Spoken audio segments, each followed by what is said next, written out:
nossas saudações. Ai, que alegria estarmos aqui mais uma vez com esse projeto que é tão importante para o nosso coração, nosso agradecimento a cada uma das pessoas que aqui estão conosco, participando, fortalecendo essa egrégora. Nós estamos aqui com Refletindo Joana de Ângeles mais uma vez e por muitas vezes futuras que assim seja. Nós agradecemos, estamos ali em união com sede, Centro Espírita Discípulos do Evangelho, Braço Social, Lar Irmandir-se. Como é bom falar desses dois lugares, porque são lugares onde o amor se manifesta através do trabalho ininterrupto, né? Um trabalho que segue ali fortalecido, ampliando horizontes, trazendo mais pessoas. E nós somos uma parte disso tudo. E o Refletindo Joana, ele vem aí numa caminhada. Estudamos primeiro a série psicológica, que nós sempre gostamos de lembrar, que está à disposição na playlist do SED, 16 livros da série psicológica, refletidos um a um. E certamente, se tivéssemos que começar de novo a falar dos 16 livros, nós iríamos mergulhar e aprender muito mais. Então, por isso que agora o movimento, essa parte, essa etapa do projeto, nós vamos refletindo sobre temas que nos convocam a voltar lá na série psicológica, a poder voltar na codificação, nos ensinamentos de Jesus, trazendo, por exemplo, hoje, elementos da comunicação não violenta, para ampliar, né? A proposta é sempre ampliar, é trazer mais pessoas e ampliar. Então, minhas irmãs, que alegria estar com vocês. Eu vou deixar aqui as palavras iniciais para cada uma, para a gente. Nós estamos numa egrégora de muita alegria hoje, não é mesmo?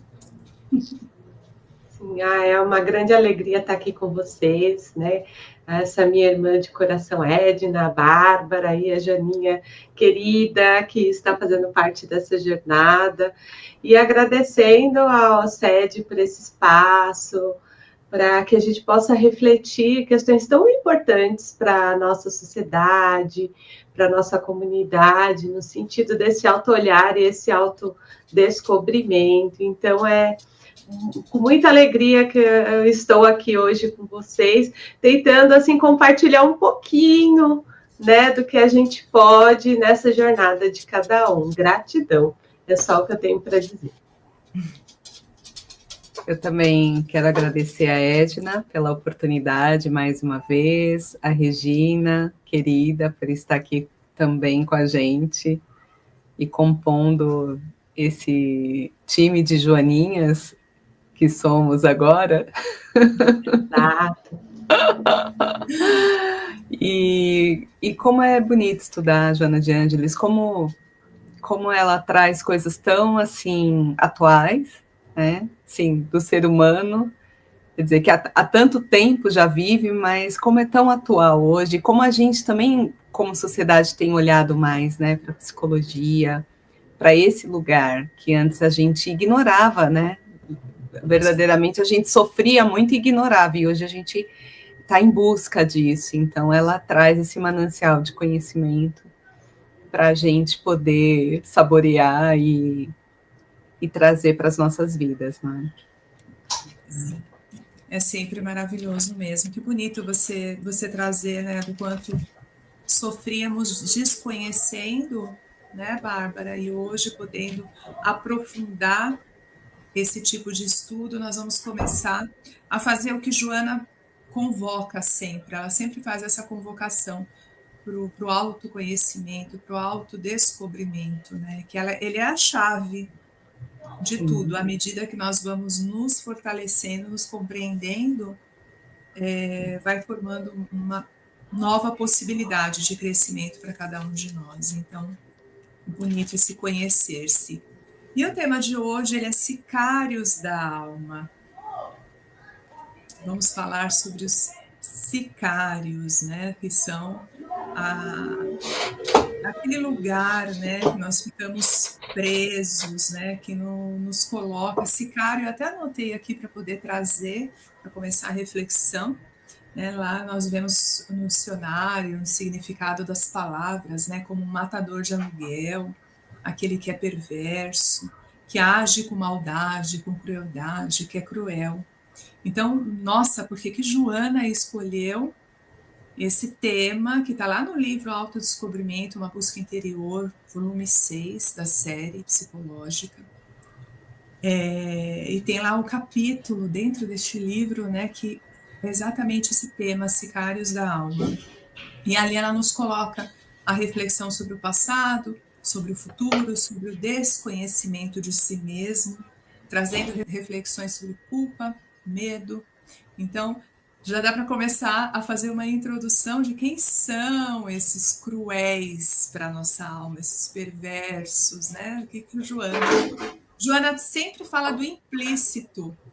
Ela sempre nos coloca a pensar com relação ao título que ela coloca nos livros, aos capítulos, e é como se nós tivéssemos que ficar atento mesmo em tudo.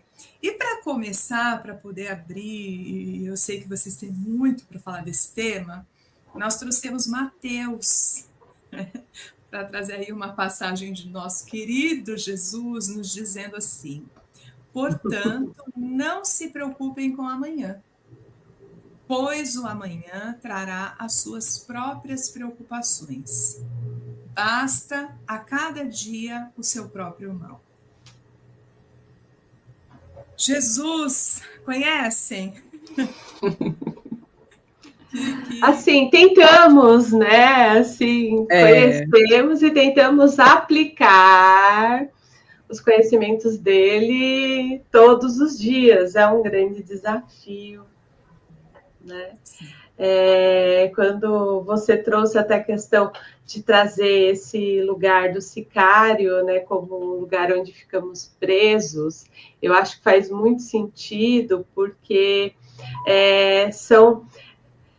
quando a gente para refletir para onde nós estamos olhando dentro da nossa jornada, se a gente olha para um ambiente de culpa ou de incertezas ou de lugares assim, de questionamentos de escolhas que nós fizemos, né?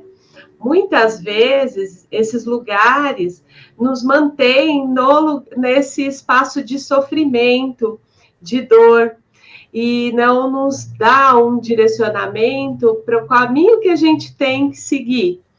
Então, quando a gente pensa na culpa, né, e em vários capítulos de Joana, ela vem trazendo vários livros, a culpa como um lugar de você olhar, pegar aquilo que não é o nosso erro, a culpa com aquele olhar de arrependimento, tá bom, eu fiz isso, mas agora o que eu vou fazer com essa informação? Então, é sempre um direcionamento para seguir em frente.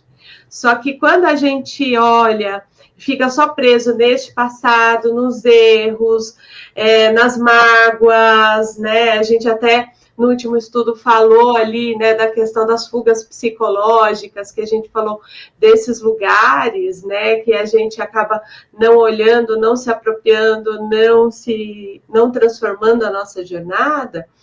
Ela é improdutivo, porque só gera sofrimento e não traz ali, se eu não olho como um lugar de deixa eu compreender o que aconteceu e o como eu transformo essa jornada a partir de agora,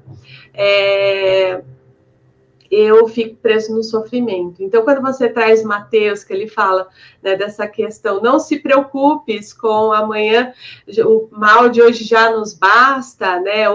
E a gente pode até perceber também as benesses e tudo aquilo que acontece. Cada dia de hoje, né, vai trazendo as oportunidades de transformação. Então, é um convite, né, quase que uma convocação de, peraí, o que eu faço com todos esses conteúdos e como eu transformo esses conteúdos na minha vida. É isso, Bárbara? Regina, ouvindo você e a Edna falar, me vieram algumas questões, né? Porque, assim, é interessante que o nosso cérebro, ele não sabe discernir as coisas que a gente está pensando e o que realmente acontece, né? É interessante isso. E o corpo, ele vive as coisas, né? Então ele acaba sendo influenciado por toda essa química que também a gente forma a partir das nossas formas, pensamentos. E a Joana, nesse texto dela, ela traz passado e futuro. Né? Então, a gente, às vezes, já vivenciou uma coisa, uma situação que não foi legal no passado e passou. Né? A gente está agora no presente, só que aí, muitas vezes, a gente vai querer contar novamente aquela história que a gente viveu lá atrás, né? E que traz o mesmo sofrimento. Ou então, né, que é aquela coisa como Jesus fala, não se perturbe, né, não se turbe pelo dia de amanhã, porque aí daí a gente começa a usar e contar histórias para o que pode vir a acontecer e que não aconteceu. E aí a gente começa a se preocupar de novo, né? Então, assim, como trabalhar isso, porque olhando pelo aspecto positivo, eu vejo assim, nós somos seres muito criativos, né? Então a gente é capaz de fazer tudo isso. Então, sim, como que utilizar essa energia de criatividade para buscar um caminho diferente, né? Certamente. E é a base também, digamos assim, que o princípio para iniciar todo esse processo do fazer diferente é tomar consciência, tentar ir tomando consciência, sim, de como esse comportamento está nutrindo, né? Porque, Joana, o texto inteiro, ela vai nos colocando naquele lugar que você também possa refletir se você está preso no passado, se você está adiantando e precipitando as coisas. Então, conforme você vai lendo, como tudo da obra de Joana, né? Mas isso, já que estamos falando desse capítulo, nós conseguimos fazer essa autoanálise, porque é muito assim característico do nosso dia a dia o que ela vai trazendo ali, né? Culpa, medo, aprisionamento, repetição de condutas, de comportamento, nós vamos ficando ali.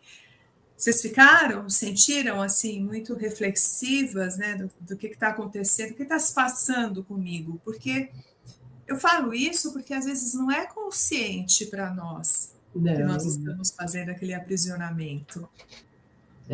E às vezes, né, uma coisa que aconteceu lá no passado, né, diante desse medo, dentro dessa culpa, vai tirando os recursos que a gente poderia construir e utilizar no presente, né, utilizar para construir um futuro diferenciado. Então, assim, eu fracassei numa situação. Esse termo até, assim, né, eu acho, né, assim, eu não sei a opinião de você, fracasso, né, eu fracassei.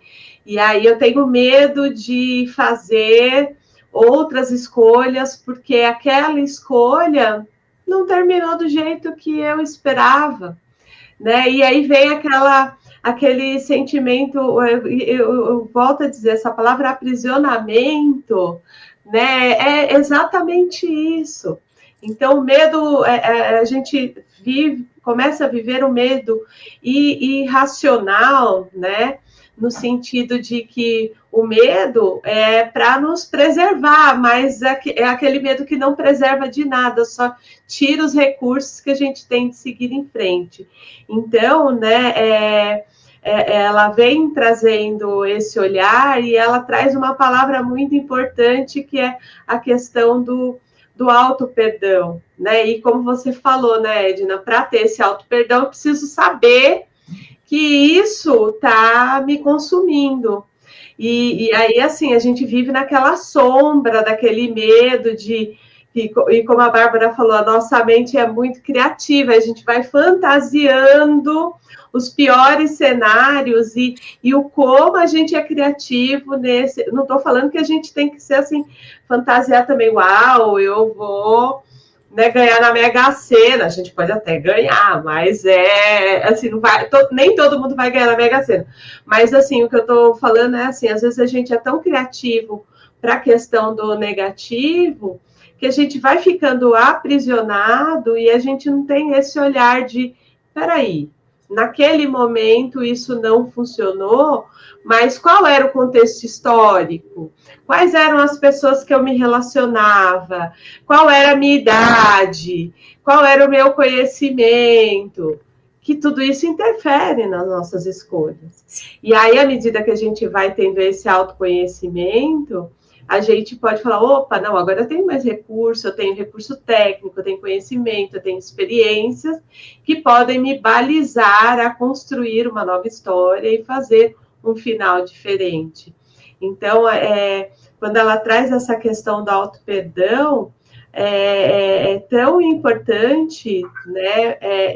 Porque é aquilo, eu não vou passar o pano para mim, mas é reconhecer esse contexto. Espera aí, eu era muito nova, eu não tinha conhecimento, era o conhecimento que eu tinha, então eu fiz as escolhas, as melhores escolhas que eu tinha com o conhecimento que eu tinha. E agora eu tenho outro conhecimento, outras informações, que eu posso fazer novas escolhas. Mas é como se a gente ficasse paralisado naquele lugar, né? Sim.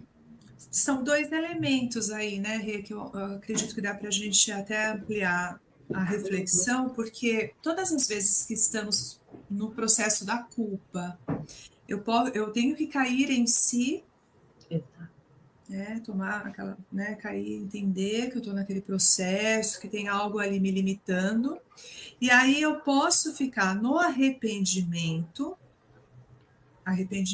remoendo, ou trazer aquilo que Jesus nos ensina, que é a reparação. Então, no processo da culpa, quando eu vou para a reparação, eu entro nisso que você está falando.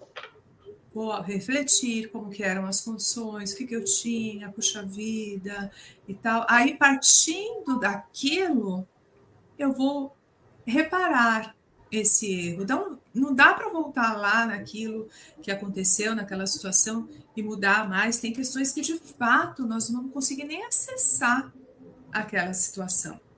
Mas eu posso construir uma nova história partindo daquele contexto. O cair em si, que a Joana fala tanto, né, ela nos coloca, não dá um chacoalhão assim, deixa eu entender.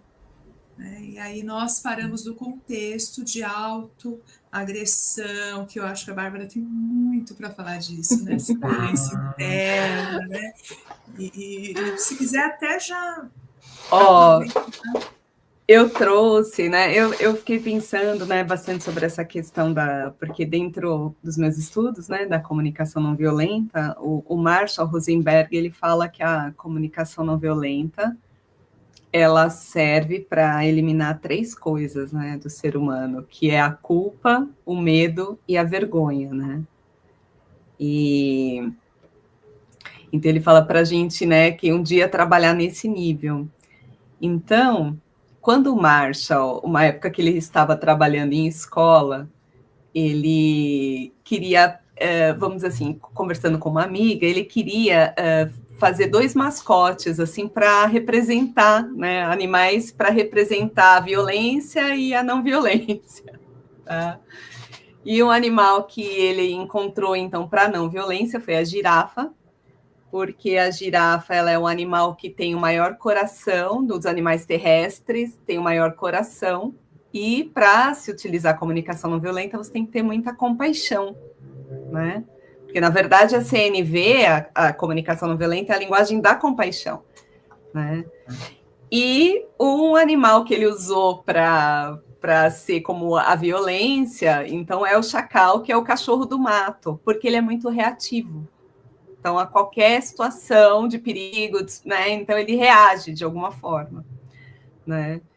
E a gente faz aí uns exercícios de, né? Então, porque a gente entende assim, às vezes eu me culpo porque eu tive um determinado comportamento. Todo comportamento é uma estratégia para atender alguma necessidade minha. Então, o tempo todo eu me movimento na minha vida para atender necessidades. Necessidade desde alimento, necessidade de ser aceita, de reconhecimento, de pertencimento, de amor, de propósito, e por aí vai. São muitas necessidades, né? Então, quando eu começo a simplificar, e aí vem o autoconhecimento, a olhar para uma situação e falar assim, poxa, por que eu agi dessa forma? Quais as necessidades não atendidas minhas naquele momento que eu precisava atender? Né? E às vezes a ferramenta que eu tinha eram aquelas palavras, né? Então, na CNV, a gente vai aprendendo a julgar menos, né?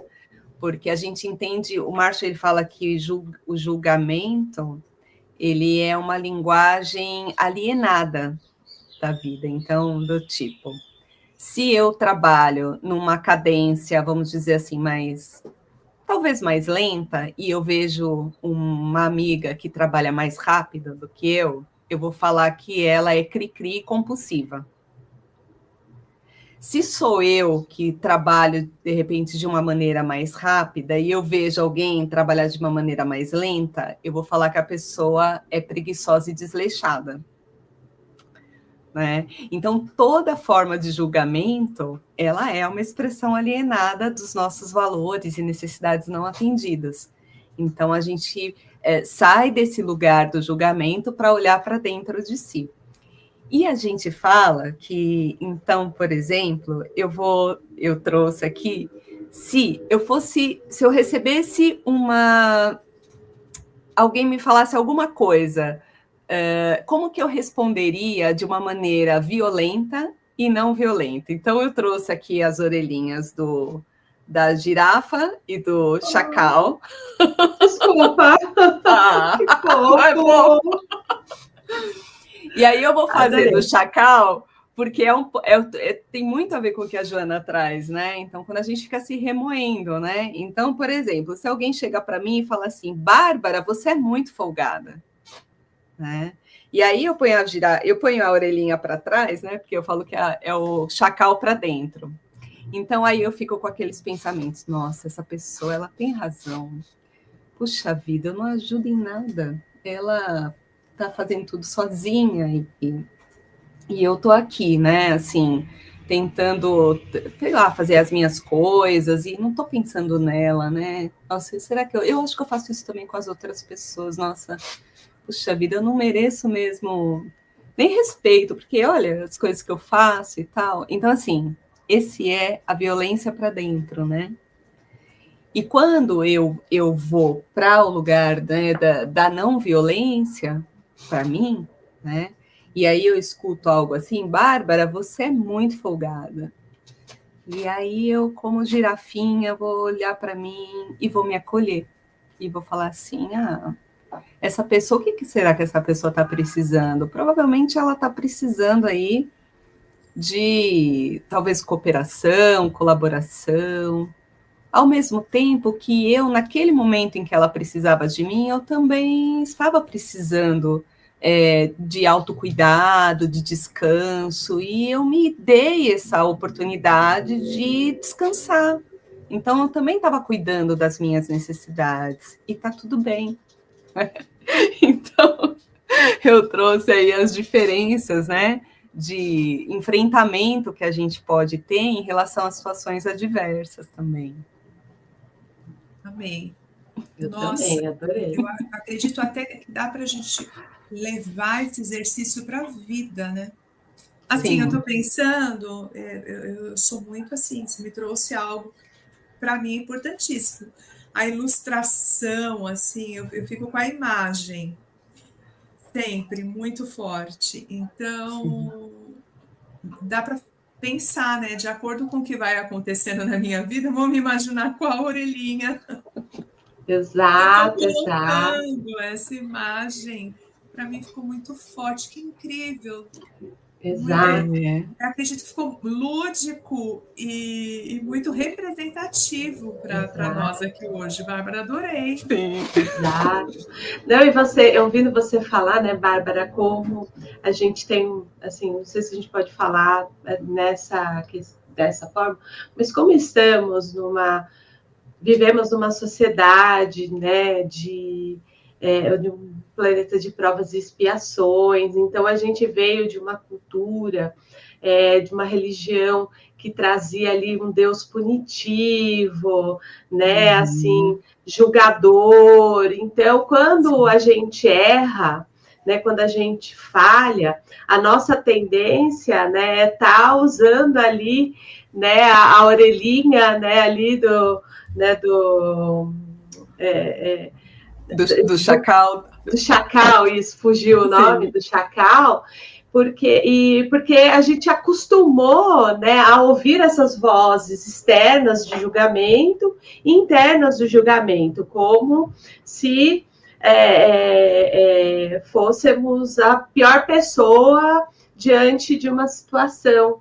E quando a gente vem a doutrina espírita, né, trazendo Jesus como bom, benevolente, né, amoroso, então ele traz um outro olhar que aí seria, né, a girafa ali, né, se a gente conseguisse vivenciar mais esse olhar deste Deus que sabe das dificuldades de cada filho dele, não espera, assim, ele torce para que a gente evolua, mas ele sabe das nossas dificuldades. E aí, assim, quando a gente erra, normalmente seria essa fala aí, né? Assim, ai, Regina, como você é burra, né? Essa fala interna, né? Nossa, como você é desleixada, desastrada. Mas quando a gente acerta, quando a gente faz algo legal, a gente não chega para a gente falar assim, uau, Regina, que legal a sua fala, que bonita a sua... Como que você organizou bem isso? Então, a gente vai trazendo esse peso, essa culpa a todo momento, e aí torna uma vida muito desafiadora. Aí a gente fica aprisionado mesmo, porque como que alguém, né, que é tão burra assim, pegando esse exemplo, pode merecer o bem, o amor, o afeto, né, as oportunidades da vida? Não merece. E aí a gente vai adoecendo dentro da ansiedade, nessa busca da perfeição, ou da depressão mesmo, no vazio existencial. Se eu sou só isso, né, se eu sou tão ruim assim, por que eu nem mereço nada de melhor? E aí, quando você traz o CNV, nessa comunicação não violenta, como uma comunicação interna, é uma oportunidade da gente trazer esse Deus que Jesus trouxe e que a doutrina espírita vem ressaltando a todo momento, que a gente tem as nossas dificuldades, estamos aqui para evoluir, não nos eximimos da nossa responsabilidade dos nossos atos, mas se eu ficar preso ali só nesse culpa e arrependimento e ressentimento, eu vou ficar no sofrimento, e aí eu posso fazer algo melhor, né? Então, no sentido de, ok, falhei, aprendi, e o que eu posso usar de uma forma diferenciada na minha vida, né? É mais ou menos isso, né, meninas? Sim. Sim. Existe sempre esse olhar, né? Quando nós falamos em transição planetária, em um mundo melhor, em viver com menos violência, né? Em nos melhorarmos, existe esse olhar para fora, né? O que eu preciso fazer pelo mundo, né? Mas, assim, quando a Bárbara traz esse olhar interno, aí, assim, eu melhoro internamente para poder fazer esse reflexo fora, que é o que Joana vai trazendo o tempo todo durante a leitura. Né? E olhar a culpa, o medo, porque o medo está muito alinhado muitas vezes à culpa. Eu me sinto culpada, aí eu tenho medo de seguir adiante, eu de repente não vou usar novas possibilidades, né? Então ali vai ficando tudo muito preso, né? E quando é que nós paramos para pensar que isso também é uma violência interna? Que é uma violência que agride a minha alma, que me limita, que é esse Deus, quando Jesus fala, né, que nós temos os dons dentro de nós, vai ficando tudo muito adormecido por esse processo que nós vamos fazendo diariamente. É diário, quando vocês trazem esses exemplos, acontece isso todos os dias. Quando a É uma Bárbara punição constante, né? Você sabe que eu estava lendo, né, o texto da Joana, hoje eu reli, né, que a gente está, né, nos estudos, e que ela fala, né, do quanto a gente precisa mudar também essa energia, né, e pensamentos, enfim, ter essa consciência, né, dos pensamentos e modificar, né, de maneira ativa, né, pensar é uma ação, né, não é algo passivo.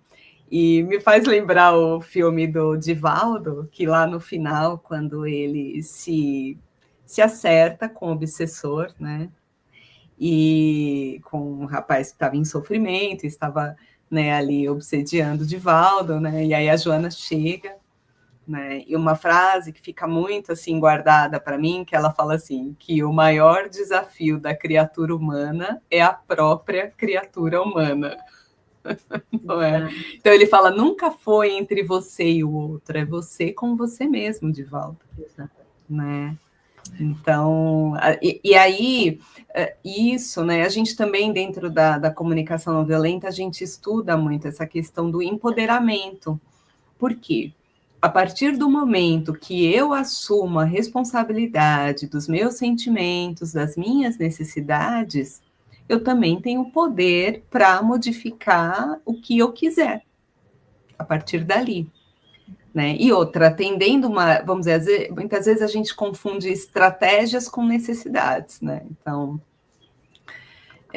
às vezes, sei lá, eu quero me relacionar com um determinado grupo de amigos, só que eu não estou me sentindo pertencente àquele grupo. E aí eu quero, então, ser uma pessoa diferente, eu quero tentar fazer coisas que eu não gosto, passar por cima de valores, porque eu quero ter um reconhecimento de um grupo. Só que é só um grupo.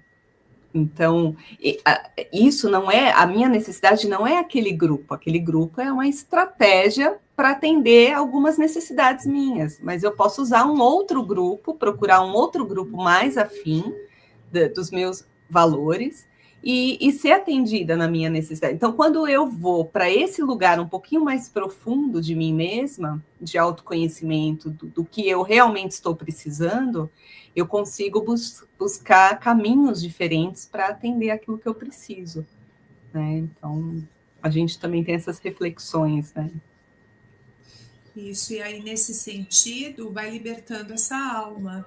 Quando Joana traz os sicários da alma, que ficam aprisionando. À medida que eu vou trazendo luz para tudo isso, que é o que na psicologia analítica nós falamos da sombra, né? Eu vou trazendo luz para aquele lugar, porque normalmente o nosso desejo mesmo, de verdade, ainda estando nesse planeta Terra, é nos livrarmos daquilo que não é bom.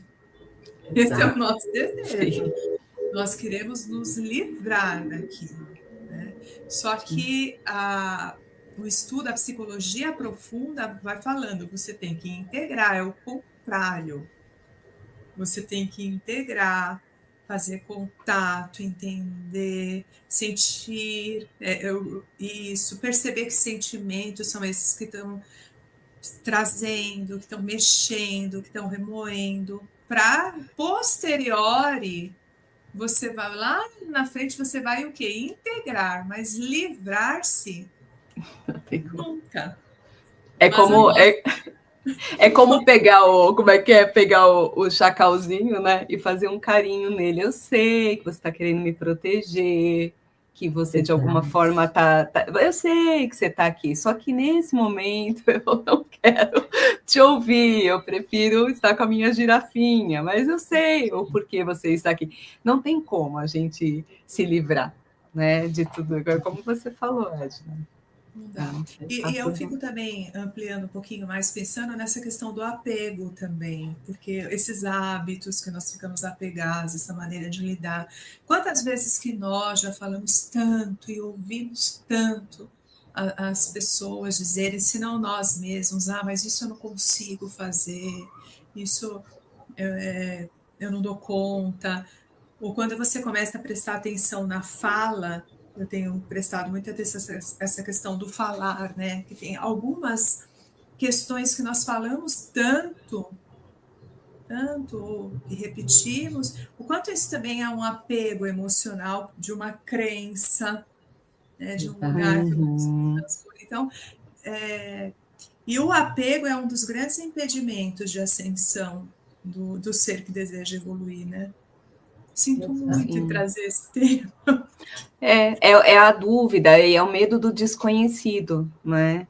Então, a mesma coisa, né, que a gente vê, às vezes, pessoas que se relacionam com pessoas que, de alguma forma, não tá fazendo bem. Mas é o que a pessoa conhece. Então, ela vai, às vezes, vai ter um outro relacionamento com pessoa, mais ou menos com a mesma personalidade, né, ou algo parecido. Porque é o medo de você acessar o desconhecido. E às vezes até você trazendo isso, vamos pensar até numa questão de relacionamentos abusivos, às vezes a pessoa acha que não merece coisa melhor por essa autoclassificação ali de não merecedora, de não ser boa o suficiente, dessa autoestima rebaixada.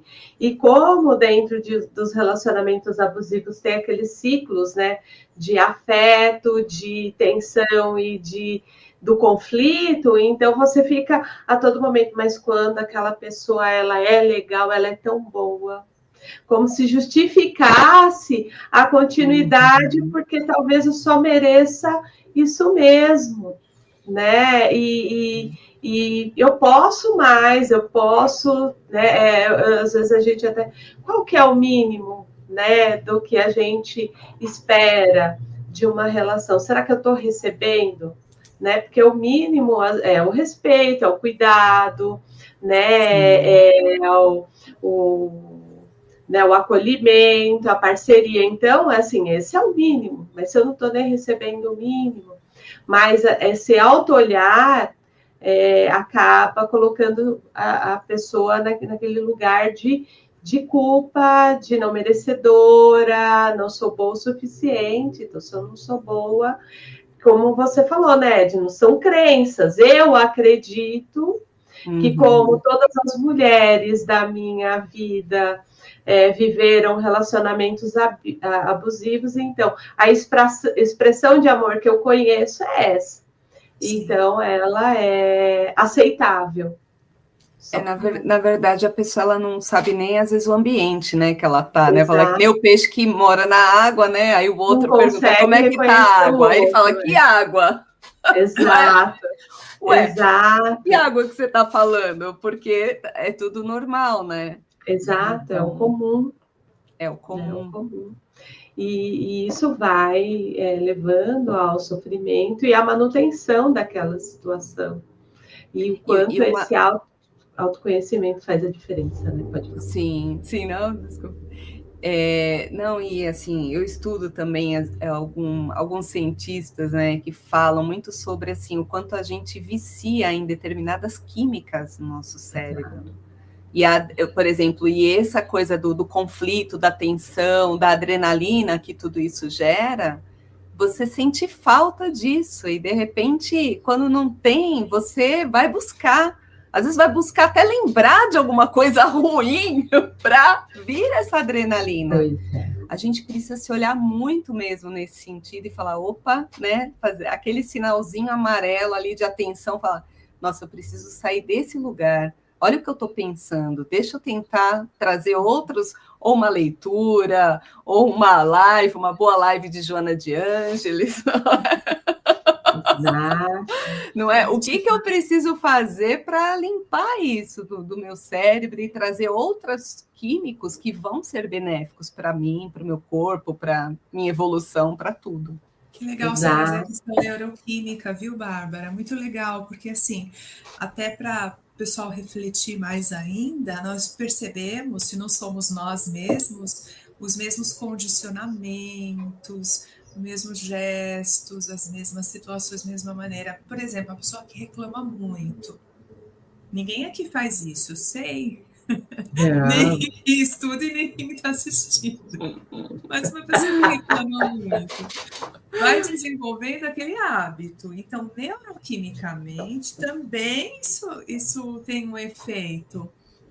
Assim, é tudo assim um composto de como nós estamos habituados a viver. Então eu vou ficando naquela emoção mais para baixo, porque não tem como nós pensarmos alguém que reclama com uma vibração elevada.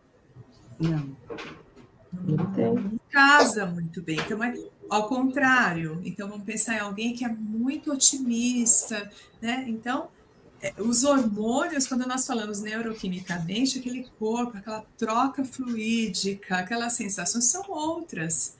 E o nosso corpo também vai se habituando com aquilo que está chegando, com aquele lugar que nós estamos ficando. Eu achei bárbaro você trazer a questão neuroquímica, porque também um hábito. Exato, não, e aí a gente pega Pensamento e Vida, né, do Emmanuel, que ele é o manual de reencarnação, é quase o manual de sobrevivência para nós. Ele vai falando da questão do pensamento, que é um atributo do espírito, e daí, desse pensamento vão gerando as emoções, né, e os sentimentos, e o quanto a gente precisa da força, da vontade para transformar esses hábitos. Então, dentro do nosso espírito, é buscar esse recurso de transformação, porque até que você falou, Bárbara, faz todo sentido, porque às vezes a gente no setting terapêutico tem uma situação, nossa, a pessoa passa por aquele momento de ansiedade, não é nem de relacionamento, mas assim, de ansiedade, que a vida está tranquila. Nossa, a minha vida está tão tranquila, está tão estranha, eu tenho até medo de que alguma coisa ruim aconteça, né? Então, porque assim, eu estou tão habituado a vivenciar o estresse, o ambiente aversivo, aquela situação de sofrimento e de dor, que quando está tudo ali bonitinho, alegre, dia bonito, eu estou bem, assim, o relacionamento está bom, os filhos estão bem, a saúde está bem. Nossa, gente, que estranho. Nossa, não deve estar acontecendo alguma coisa que eu não estou nem sabendo, né? E é exatamente, eu vou lembrar ali. Então, a gente tem que... E isso a gente não pode esquecer que podem ser até reminiscências de reencarnações passadas, que até a Joana traz, que vai trazendo esse padrão, e a gente vai vivenciando isso, né, na nossa vida, esquecendo que toda oportunidade, toda vida é uma oportunidade de transformação, e ninguém vai, pegando um exemplo aqui, ninguém vai correr uma maratona no primeiro dia. A gente vai nos pequenos passos. Então, a gente faz uma caminhadinha, um trotezinho, 1 quilômetro, tudo vai aumentando. Daqui a pouco você está fazendo uma maratona. Então, a vontade de transformar esses hábitos através do pensamento ali é muito importante. Sim. E ainda nesse capítulo, né, a Joana vai trazendo, não que ela traga receitas, né, mas ela vai mostrando condições de superar sempre. Né? Então, isso me encanta bastante nos textos de Joana, porque tem momentos da leitura, alguns livros, assim, mais densos, né? Quando, por exemplo, ela traz o sofrimento lá no livro 3, vai ficando densa a leitura, aí chega um dado momento que ela fala, peraí que eu vou te tirar desse lugar, e aí ela começa a trazer propostas, parece que até as páginas aumentam, você sente a fluidez, né, do texto, e aí ela não faz diferente quando ela traz temas fortes, delicados. Nós estamos aqui falando do que, gente? De culpa, de medo. Isso quando ela fala que aprisiona, é aprisionar mesmo. Às vezes nós podemos perder uma encarnação de oportunidades ficando nesses sentimentos. E aí ela começa a dizer, olha, todos nós somos, o nosso objetivo é a plenitude. Nosso objetivo é evoluir, nosso objetivo é crescer. Nesse livro, que é o Autodescobrimento, ela, mais Maravilhoso, pro gente. final, assim, né, ela resgata você, assim, de um jeito e diz, vamos, ela só falta, né, assinalar o caminho, mas ela vai dizendo, vamos, vamos, porque todos podem crescer e evoluir, vocês têm recursos, todos vocês têm recursos, né? Então, eu também entendo que é uma maneira muito genuína, mas assim, muito fortalecedora de nos colocar sempre nesse lugar. Eu não gostaria de deixar de falar isso, Exato, porque é muito difícil conviver com esses sentimentos, né? Então a gente precisa exato. deixar essa esperança de que nós podemos realmente sair. Não é fácil, dependendo da história de cada um. Cada um sabe a dor que carrega, mas nós somos, o nosso destino é sermos seres angélicos, nós podemos construir essa jornada, né? Exato.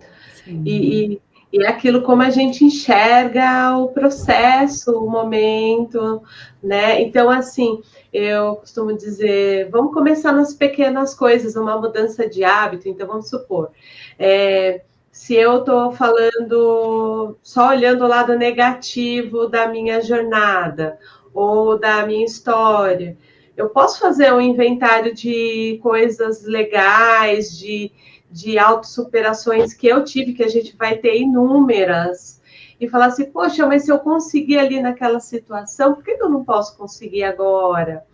Né? Se, por exemplo, o dia esses dias que a gente vivenciou aí de muito frio, né? Eu estava conversando, né, num grupo de estudo que eu estava participando, que assim o inverno, né, traz ali aquele até metaforicamente, né, as plantinhas ali, elas se adormecem, elas ficam ali fechadinhas, mas a sua raiz está funcionando. Aí quando vem a primavera, os invernos mais rigorosos, a primavera são as mais floridas, né? Então a gente pode falar, oxa, nossa, hoje o dia tá frio, tá nublado, mas eu sei que a primavera vai vir e vai ser grandiosa, cheia de flores. Poxa, ainda talvez eu não estou com peso adequado, mas olha como eu sou saudável. E se eu começar aqui aos pouquinhos, eu posso chegar ali onde eu preciso. Ah, meu trabalho às vezes não é aqui o adequado, mas olha, se eu me preparar, estudar e começar a buscar, pode ser que eu encontre um lugar que tenha mais a ver comigo. Isso aqui pensando em coisas, mas a própria ação no bem vai gerando também esse sentimento, né, daquele olhar, poxa, quando eu estou ali trabalhando com outro que está em sofrimento, né, e aquele contato, aquele momento, pode trazer luz para outra pessoa e para mim mesmo. Porque quando a gente faz algo para alguém, os maiores beneficiados somos nós mesmos, mas é um passinho de cada vez, né? A natureza não dá saltos. Então, uma vez, assim, fazendo um parênteses, eu estava conversando com uma cliente, ela falou, nossa, as pessoas na empresa não falam comigo. E aí eu falei assim, me conta como que é que você chega lá. Ah, normalmente, às vezes eu entro no elevador e fico presa nos meus pensamentos, eu nem falo com as pessoas. Eu falei, e se você começasse a cumprimentar as pessoas no elevador? E ela não é mal educada, ela só estava ali dentro do sofrimento, e ela começou a cumprimentar as pessoas e começou a ser convidada para almoçar, para tomar um café, as pessoas começaram a olhar para ela. E aí mudou aquele ambiente de trabalho. E a gente pode pensar, nossa, é uma coisa tão simples, a gente falar bom dia para as pessoas, né? Você falando assim, Regina, você me lembrou uma vez eu lendo, eu não lembro qual livro foi, né? Mas eu não lembro se tem vários de relacionamentos, então que falava assim, né? Que você querendo que as pessoas se interessem por você, se você tentar fazer isso, você pode até conseguir alguns amigos e tal, mas você quer que realmente as pessoas se interessem por você, você precisa se interessar por elas, né? Você precisa dar o primeiro passo. Aí fica mais fácil, né? O outro também se interessar por você. Claro, não é uma, vamos dizer assim, uma certeza, né? Exato. Mas é um começo, né? E é o que a sua, né? Não sei, sua paciente ou sua amiga, então começou a fazer e que começou a gerar frutos, né? Exato. É desafiador, né? Falando assim, parece tudo tão Simples. Não é, gente. Mudar o padrão não é. Não. Mas... Porque o nosso cérebro, ele precisa de energia, assim, ele é muito esperto e ele não gosta muito de gastar energia. Então, criar hábitos é uma forma de sobrevivência, de menos gasto de energia. E então, mudar hábitos exige muita mudança de energia, né? Até que chega uma hora que passa a ser um bom hábito, né? E aí, então, aí é onde a gente tem esse ganho, mas tem todo um caminho para percorrer e precisa ter muita força de vontade para isso. Né? E alinhando com o estudo da quinzena anterior, quando nós falamos das fugas psicológicas, né? O quanto que nós acabamos fugindo com inúmeros recursos emocionais que nós vamos aprendendo muito bem a fazer, né? Que são as defesas do ego, enfim, tal. Aí esse encontro de hoje nos convoca de novo a fazer contato. Então, vocês vão percebendo que conforme nós vamos aprofundando os próximos temas, no final das contas, eles vão sempre nos puxando para essa questão que diz respeito à nossa autorresponsabilidade frente à nossa encarnação. Quando nós falamos em codificação, quando nós estudamos de maneira aprofundada a doutrina espírita, não importa se é lendo um romance, um estudo mais aprofundado, ele vai nos puxar para esse olhar da autorresponsabilidade, que vai totalmente em contraponto àquilo que nós tanto gostamos de fazer, que é culpabilizar alguém ou encontrar justificativas. Então, assim, os estudos de Joana, com a comunicação não violenta, com Kardec, quando as meninas vêm com os estudos de Eurípides Barçanufo, com os ensinamentos de Jesus, como nós aqui tivemos estudos que nós só aprofundamos as passagens de Jesus, né? No livro 11º da série, todas, assim, várias passagens, aprofundar e tudo. E no final das contas vai nos puxando para esse lugar de a vida, a sua encarnação, as tuas existências são plenamente responsabilidade sua. Exato. Até quando a gente pega Jesus e atualidades, né, Edna? Cada capítulo é assim, tipo, Jesus e responsabilidade, Jesus e dever, Jesus, e sempre trazendo ali, né, o nosso compromisso. E quando a gente pensa na questão do movimento, o movimento é saúde. Então, quando a gente põe ação no bem, ação no nosso processo de mudança, ação no autoconhecimento, vai transformando, as coisas vão mudando. No início, né, se a gente for pegar a lei da física do movimento, o movimento é lento até a gente pegar o embalo e fluir ali de ganhar uma velocidade, né? Que aí é algo mais fluido. Mas é importante esse início, esse convocar aí, no sentido de... a gente tem até uns memes, né? Umas figurinhas, né? Que é assim, tipo, às vezes a gente está preso, eu vou pegar a palavra aprisionamento, mas a chave para abrir a porta deste aprisionamento, desta cela que a gente se colocou, é nossa. né? Só virar a chave e sair. Ah, mas eu tenho medo, sim, vamos acolher o medo. Ah, mas é desafiador, sim, é desafiador. Mas é uma escolha, né? Ou eu fico ali aprisionada no sofrimento, ou eu abro e saio e lido com os desafios para mudar a perspectiva. Mas a chave sempre vai ser nossa. Sim. Então, meninas, caminhando aí para um finalzinho, né? Porque nós poderíamos ficar aqui muito mais Horas. tempo de medo e culpa, né? E se fôssemos começar a trazer exemplos, então, pessoais mesmo, de quando nós vamos, nossa, teria um monte deles, né?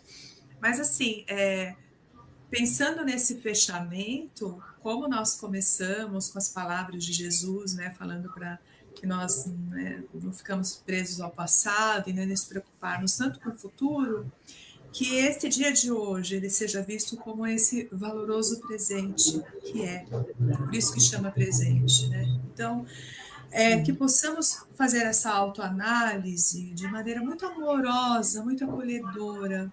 Eu sempre brinco que eu já tenho tempo, eu tô com aquela mania de Edna, tá tudo bem, sabe? Porque acolher, que nós vamos errar sim, mas se nós vamos enxergar aquilo como uma oportunidade de acerto ou como um fracasso, vai da energia que eu estou colocando ali, dos sentimentos, das emoções, né? Então, o convite de Jesus é: viva o hoje, viva esse presente, pega como oportunidade, sabe, de crescimento, de refazimento, de acolhimento. Né? Tudo vai rimando. Porque esse é o convite. Às vezes, nós estamos deixando de viver o agora. Isso é tão gostoso, né? Eu estava agora há pouco num encontro com as meninas, com algumas joaninhas que são também da psicologia do lar, e num dado momento eu olhei para elas e falei: nossa, que gostoso estar aqui agora, né? Quase cantei Gilberto Gil, né? O melhor lugar é aqui. Porque assim, quanto nós estamos conseguindo expressar a beleza de viver cada momento. Exato. E momentos com dor também tem a sua riqueza, tem a sua beleza, né? A dor a sua também necessidade, pode ser... né? Então, meninas, caminhando para esse fechamento, faz sentido esse tipo de reflexão? O que vocês gostariam de deixar? Com certeza, Sim. Né? Porque você tem ali a oportunidade de se construir todo dia, ter esse olhar amoroso, né? A natureza não dá saltos, então cada dia a oportunidade, você falando, Edna, quantas vezes a gente está no extremo sofrimento, na dor, na dificuldade, que a gente nem se olha no espelho, não sente a água no banho ali, abraçando. Então, eu sempre falo, olha, às vezes está difícil da gente ficar no presente, mas vamos tomar um banho diferente hoje, vamos sentir o cheiro do sabonete, a água caindo no corpo, para a gente começar a recuperar esse momento presente e se presentear com esses momentos, com a nossa família, né, com os nossos amigos, com a gente mesmo, né? Nossa, hoje eu não tenho a melhor oportunidade da vida, poxa, mas estou bem, estou saudável, né? Posso ler um livro, posso dar uma volta num parque, né? Eu posso contemplar o sol. Então, assim, encontrando valor nos pequenos momentos para que a gente possa encontrar valor também nos grandes, né, Bárbara? Sim, sim. E a Joana, nesse texto, ela fala da questão de como olhar para o tempo, né? O quanto é importante a gente fazer o bom uso do tempo. Então, se a gente quer fazer mudanças, não ficar postergando, não, eu só vou fazer isso quando, ou não, né? Às vezes a gente tem pequenos... Eu falo assim, é que nem quando você vai... Às vezes você quer guardar dinheiro, você vai falar, não, no final do ano eu guardo. Aí chega lá no final do ano, você não consegue. Mas se você faz um porquinho, de repente coloca a moedinha lá todo dia, você guarda. Eu vou precisar fazer um pouquinho, Bárbara. A gente tem que fazer um porquinho do tempo. Então, assim, a gente tem uma moedinha, ela tem um tempinho para fazer algo ali, para o nosso autoaprimoramento. Naquele momento, ali, agora, 10 minutos, faz uma boa leitura, vai lá, faz. Chega uma página por dia, né, Bárbara? Uma página por dia. Você vai ler o livro inteiro, então, né? Não é? 1 quilômetro de caminhada todo dia, você já está se movimentando. Pouquinho do tempo, gostei. A Bárbara é toda simbólica, gente. Muito. Exato! Adorei, é isso mesmo. Né? Pois é. Mesmo. Que reflexão maravilhosa, maravilhosa. E deixando aqui a nossa gratidão por estarmos aqui nesse tempo tão precioso no dia de hoje, com esse tema, né, incrível, e que possamos refletir, amadurecer essas questões aqui colocadas. A você que nos acompanha, a nossa gratidão. Esperamos que faça realmente um significado muito profundo, esse tipo de conteúdo.